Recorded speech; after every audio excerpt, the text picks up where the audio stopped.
আসলে ভাই কারে খবর দুঃখের কথা, সোমবারের দিন আমার হালকাতা বিষয় হচ্ছে যে ধান যাতে যাতে মুটো যাচ্ছে খুইলে এখন ওই কন্টাকে দিলাম হলো ধান বান্দা যারা কন্টাকে দিছি সেই লোকটা এমনভাবে মাইরেছে মানে নিজে না থাকলে যা হয় নিজে ছিলাম না পুরো সে মুটো যাচ্ছে খুইলে যে কোনো রকম পেঁচাই দিয়ে কোনো রকম ঢুকোই দিয়েছে মুটোর মধ্যে।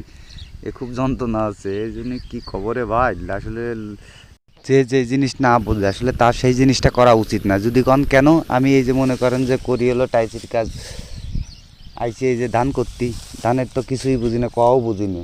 এখন করতে আইসে মনে করেন যে পুরো একদম ধরা খেয়ে গেছি একদম। যে 1.5 বিঘা ভুঁইতে ধান পাইছি মাত্র 7 মণ, 7 থেকে 8 মণ ধান পাইছি। প্রায় 25,000 টাকা আমার খরচ, তাহলে 25,000 টাকা যদি খরচ হয় তাহলে ধান পাতে হয় মিনিমাম হলো 25 মণ, সে 7-8 মণ ধান পাইছি। যেন কারণ হলো আমি তো ধানের কিছুই বুঝি না, যার কারণে মনে করেন যে বাসটা খাইয়ে গেছি। এই কারণে যে যে জিনিসটা বোঝেন না সেই জিনিসটা করা ঠিক না। আসলে যে যে জিনিস না বোঝে সেই জিনিস করতে গেলে যা হয় কি যেরকমের আমি খাইছি বাস। তারপরেও আসলে ধানের কাজটা করা আসলে খুব কষ্টজনক কাজ। সবার দ্বারা সব কিছু হয় না, আসলে ধানের কাজটা খুব কষ্টের কাজ, সময় মতন জোন পাওয়া যায় না। তারপরে বৃষ্টিতে যদি মাইরে দেয় সে এক ভয়, মানে একটা যা হোক একটা অভিজ্ঞতা হয়েছে যে ধান করতে এসে যে আর কি ব্যাপার স্যাপার। তারপরে মনে করেন যে পারি টুকটাক আর কি কাজ, ধানের কাজ টুকটাক পারি করতে, ধানের কাজ বানতি ঝাড়তি এগুলো পারি, অনেক সমস্যা হয় না। ওই যখন বাপ করতে তখন ওই আমলে আর কি শিখে টিকে রাখিছি, যার কারণে মোটামুটি ধানের কাজ পারি। কিন্তু ধানের সার দেওয়াটা যে কীভাবে সার দিতে হয়, কীভাবে পরিচর্যা করতে হয়, এই জিনিসগুলো আসলে বোঝার ভুল। এই যে জিনিসগুলো আসলে না বোঝার কারণে মনে করেন যে ধান খারাপ হয়েছে।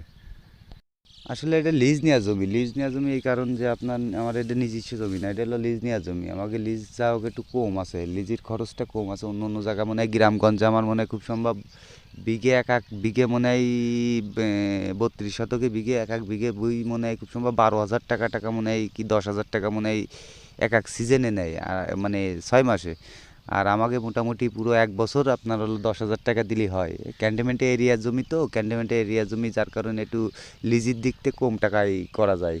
এই কারণে মনে করলাম হয়তো বা লাভ করা যেতে পারে, যেহেতু লিজের খরচটা কম আছে। যা হোক আমাকে গ্রামের যে ভিউটা একটু দেখেন কীরকমের লাগে। এক এক কাজে দুই কাজ হয়ে যাক, আমার যে গ্রামে থাকি সেই গ্রামের ভিউগুলো দেখেন কত সুন্দর ভিউ। মানে আবার নিজের ছবি একটু ফেসটা না দেখালে তার ভালো লাগতেছে না, যে নিজের ফেসটা একটু দেখাচ্ছে। বিষয় আছে এটা হলো যশোর ক্যান্টনমেন্ট, যশোর ক্যান্টনমেন্টের একদম পাশাপাশি আমাকে এই জমিটা করা, যশোর ক্যান্টনমেন্টের পাশে। ওই যে দেখা যায় ক্যান্টনমেন্টের পুরো এরিয়া তার কাটা দিয়া, তার পাশেই যশোর ক্যান্টনমেন্টের এরিয়ার জমি এটা, ওই কাছ থেকে লিজ নেওয়া থাকে। ক্যামেরাম্যান আবার নিজে নিজে একটু দেখাচ্ছে, ক্যামেরাম্যানের একটু চেহারাটা যে কীরকম লাগে। ক্যামেরাম্যান নিজে যদি না থাকে আমাকে 4 জনের মধ্যে, এই জন্য ক্যামেরাম্যানের ভালো লাগে না মনে হয়। করি হলো টাইসির কাজ, যে ধান কি জাতি পারে, বিটি মানুষের কাজ কি বিটা মানুষ পারে, তাও মোটামুটি খারাপ আছে না এ নতুন হিসেবে।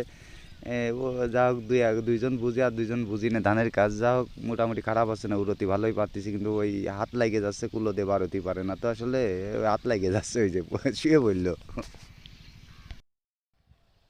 যা হোক ঠেক না খালি আসলে শেখা যায় না, কিছু না হোক জ্ঞান বুদ্ধি তো হয়েছে যে কী করলে কী হয়। আসলে লাভি করে ধান লাগানোটা ঠিক না, লাভি করে ধান লাগানোর কারণে এই সমস্যার সম্মুখীন হয়েছি আমি। সকাল থেকে সন্ধ্যে পর্যন্ত আপনারে ঝাড়তেছি, সকাল থেকে সন্ধ্যে পর্যন্ত 4 জনে মিলে আসলে এটা টাইসির কাজ করে, ধানের কাজ তত ভালো বোঝে না। তারপরেও সকাল থেকে সন্ধ্যে পর্যন্ত ভালো আমার উপকার করে দিয়েছে এটা।